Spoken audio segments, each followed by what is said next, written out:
Hello everyone, good afternoon. So, welcome to Chikay Kike Vlogs. So, for today's video is gagawa tayo ng banana muffin. So, keep on watching. So, ayun na nga guys.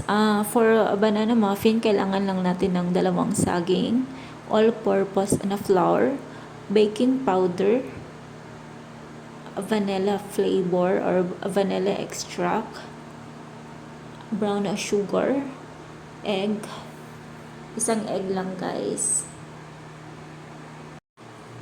Prepare 1 cup and a half lang na flour. For dry ingredients guys, it's 1 and a half na cup. And then 1 teaspoon na baking powder. Yan, nahirapan pa ako. Tansya-tansya lang guys.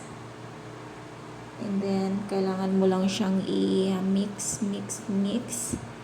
And then, nag-add na din ako ng salt. Isang pinch lang, guys.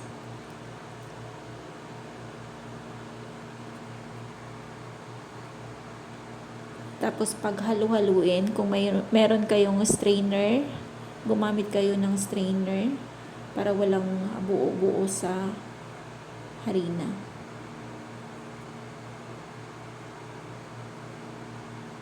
Ginaganyan-ganyan ko na lang siya guys para walang buo-buo. And then after that, kumuha ng dalawang saging. Kailangan mo siyang i-smash. Kung meron kayong smasher, much better. Pero dito wala kasi akong gamit guys. So ang ginawa ko is manual ko siyang ini-smash. Kailangan durog na durog siya. Parang puso mo, charot lang. So, something like that. Dapat ganyan na yung consistency ng pagkadurog niya guys.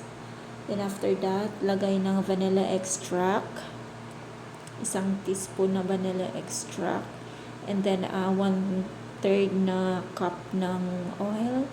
If meron kayong butter, much better. Pero ang ginamit ko is cooking oil. And then naglagay na rin ako ng, actually guys, dapat 1 cup na sugar, pero for me, it's so very sweet, so naglagay na lang ako ng half.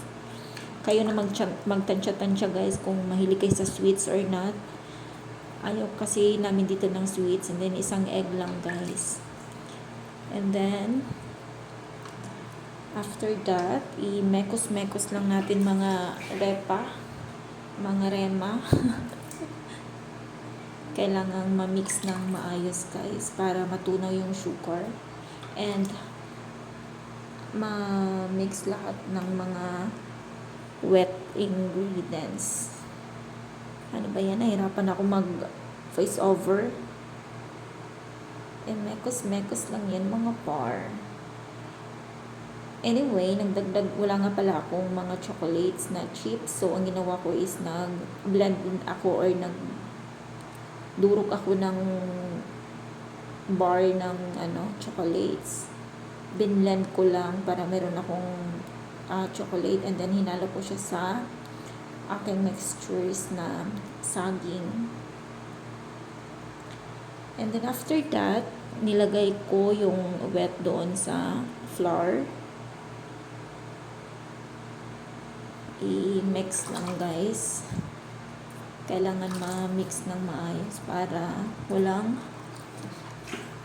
dry na flour.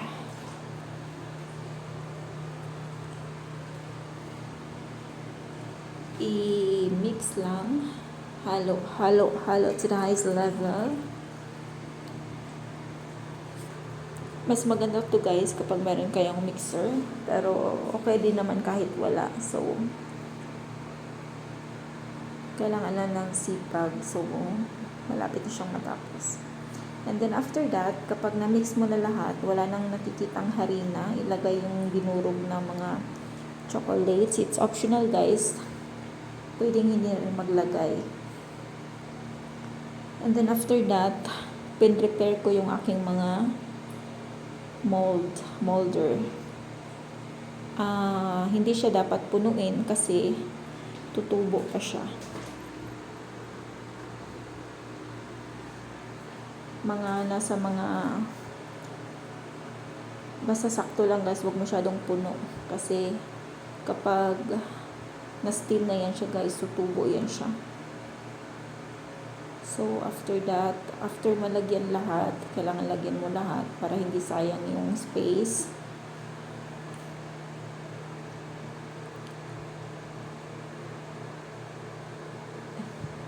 After that is steam for, dapat meron kayong water na sobrang kulong-kulo na siya guys. And then steam for 10 minutes.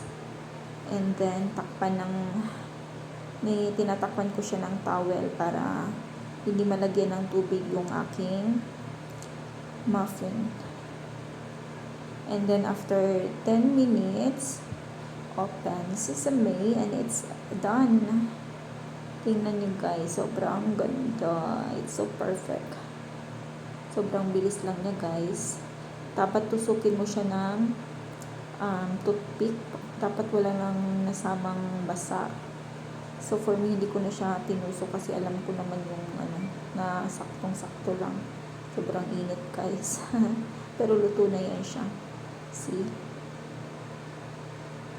It's so very perfect.